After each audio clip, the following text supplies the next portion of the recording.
Hai Sobat Kata Cerita, sudah siap dengarkan cerita selanjutnya? Let's go! Episode 11. Akhirnya mereka berdua sekarang berada di dalam mobil milik Mikaela dengan posisi Mikaela di balik kursi kemudi sementara Amar berada di kursi belakang. Mikaela sedari tadi tidak berhenti mengerutuki Amar, ia merasa menjadi seorang sopir saja. Di mana-mana tuh cowok yang nyetirin cewek, ini malah kebalikannya lagi. Mana udah berasa jadi supir aja lagi. Gerutu Mikaela dengan kesal. Jangan kebanyakan gerutu saja, fokus ke jalanan, nanti malah nabrak lagi. Sahut Amar dengan santainya. Cih, Mikaela hanya bisa berdecih saja saat menanggapi sahutan Amar tadi.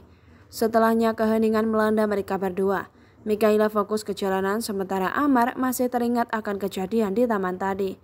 Berkali-kali Amar menghela nafasnya yang terasa berat sekali. Ia tidak mungkin menikahi gadis di bawah umur kan? Walaupun ia sudah yakin dengan rasa di dadanya untuk Nadia, namun mereka masih terhalang oleh umur. Mungkin ia akan bercerita kepada umahnya untuk meminta solusi yang terbaik. Mikaela berkali-kali melirik Amar dari kaca spion tengah mobilnya. Ia mengerutkan dahinya saat melihat Amar yang sedari tadi seperti orang bimbang atau dilema. Are you okay? Tanya Mikaela dengan spontan. Memang saya kenapa?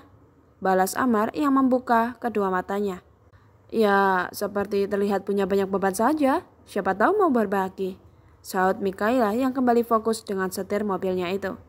Nggak ada, dan lagi saya rasa kamu terlalu ikut campur. Itu nggak baik, terlalu jangan kepo akan kehidupan orang lain. Nasihat Amar pada Mikaela. Namun Mikaela hanya mendengus saja tanpa berniat menjawab. Setelahnya ia langsung menghentikan mobilnya itu dengan mendadak. Amar yang tidak siap pun menjadi terhuyung ke depan. Untung saja ia sikap menahan tubuh besarnya dengan kedua tangannya itu. Kamu gila? Sentak Amar setelah mengembalikan posisi semulanya. Atau kamu sengaja? Lanjutnya lagi. Gadis yang menyetir itu seketika menolehkan kepalanya ke arah belakang dan menatap Amar dengan perasaan tidak sukanya. Kalau nggak suka silakan pergi dari mobil saya dan pulang sendiri. Masih untung gue mau nganterin. Balas Mikaela dengan arogan. Tapi kau harus bertanggung jawab, sanggah Amar. Anda membahas tanggung jawab? Makanya saya bertanya, kesalahan apa yang saya perbuat sehingga Anda meminta saya untuk bertanggung jawab? Cerca Mikaela yang menatap tajam Amar. Namun tangan lentiknya mencekram erat setir kemudi itu. Amar yang mendapatkan cercaan seperti itu menjadi tergagap. Ia sendiri sekarang kebingungan tanggung jawab seperti apa yang ia maksud. Sementara Mikaela tidak melakukan apapun. Itu apa? Anda tidak bisa menjawabnya kan?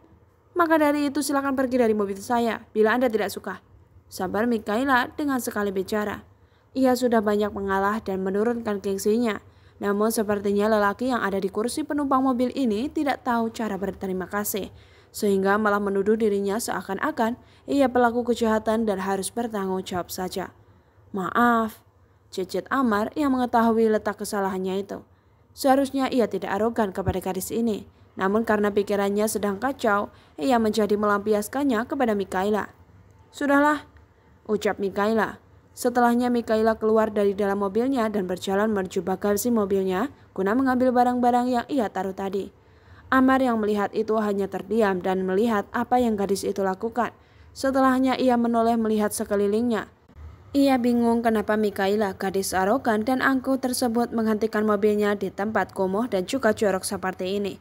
Namun dirinya lebih memilih untuk diam saja dan melihatnya tanpa banyak berbicara. Lagi-lagi ia tertegun dan tertampar oleh apa yang ia lihat. Begitu Mikaela sampai anak-anak jalanan itu langsung menghampiri gadis cantik itu dengan gembira. Bahkan ia melihat Mikaela tanpa ragu menggendong salah satu bayi yang mungkin masih berusia 10 bulan tersebut. Ia dapat melihat bagaimana lincahnya Mikaela memomong dan juga bercanda gurau dengan semua anak-anak, serta orang tua di sana tanpa rasa jijik sama sekali. Ya Allah, apa hamba masih pantas disebut hambamu? Keluh Amar di dalam hatinya seraya menatap ke arah Mikaela. Ia sekarang menjadi insecure kepada Mikaela. Nyatanya gadis itu tidak seburuk yang terlihat. Mungkin saja ada penyebabnya kenapa gadis itu terlihat angkuh, sombong, dan arogan bila di kampus. Dan terlihat sederhana di luar kampus. Dok, iku pacarmu tah? Tanya ibu-ibu yang menuju ke arah Amar. Seketika Mikaela menolehkan kepalanya dan melototkan kedua bola matanya saat tahu siapa yang dimaksud oleh ibu tersebut. Bukan, itu bukan pacar aku, Bu. Aku masih jomblo, sahut Mikaila dengan cepat. Ia tidak ingin Amar salah paham lagi terhadap dirinya dan ia dibilang memanfaatkan keadaan sekitar lagi. Bila mengingat kejadian tadi, Mikaila hanya bisa mendengus kesal saja. Alah, mau suami itu ayu nih kayak gini, ndak punya pacar, ndak percaya aku, sahut ibu tersebut. Loh, masa aku ngapusi sih, Bu? Balas Mikaila. Kakak, cocok kok sama kakak ganteng ini, celetuk anak kecil yang diperkirakan usia 11 tahun itu. Bahkan kalau dilihat-lihat wajah kalian mirip, ya toh Bu? Lanjutnya lagi yang meminta pendapat kepada ibunya itu. Anak kecil tahu apa ya? Sahut Mikaila yang melototkan matanya dengan garang. Namun tak disangka wajahnya menyeburkan gurat rona merah di wajah putihnya itu. Aku tahu segalanya ya kak, aku kan sudah besar. Ucapnya yang menunjuk kedua lengannya itu bergaya seperti seorang biragawan saja. Eleh, badan kurus kayak gini bilang udah besar. Kalau besar itu kayak gini. Ejek Mikaila yang berdiri dan menunjukkan tinggi badannya yang memang memiliki tinggi badan di atas rata-rata orang Indo. Is, kakak mah. Rajuk anak itu yang menghentak-hentakan kakinya itu. Sudah, jangan berantem, malu tahu. Lerai ibu tersebut. Sini nak, ajak ibu itu kepada Amar. Oh, enggak Bu, sahut Amar yang bergerak menuju ke tempat itu. Ia duduk di sebelah Mikaila namun tidak terlalu dekat, masih ada jarak di antara mereka. Kalian berteman atau apa? Tanya ibu tersebut yang tersenyum pada Amar. Masya Allah, tampan sekali dirimu nak, puji ibu-ibu yang ada di sana. Ya Bu, juga namanya cowok pasti ganteng, kalau cewek cantik, celetuk Mikaila dengan tiba-tiba. Sama seperti kamu yang cantik, bukan hanya wajahnya saja, tapi juga hatinya, balas ibu tersebut yang menatap Mikaila dan Amar bergantian. Akhirnya Mikaila dan Amar menghabiskan waktu mereka di tempat itu hingga menjelang Isya. Barulah mereka pulang ke tempatnya masing-masing setelah Mikaila mengantar Amar. Sementara itu di sisi lain Intan dan Nadia saat ini terlibat percekcokan antara keduanya, di mana Nadia dengan lancangnya memeluk Amar yang notabene adalah kakak lelakinya itu. Tapi mau sampai kapan Bun? Aku sudah lelah, teriak Nadia pada Intan.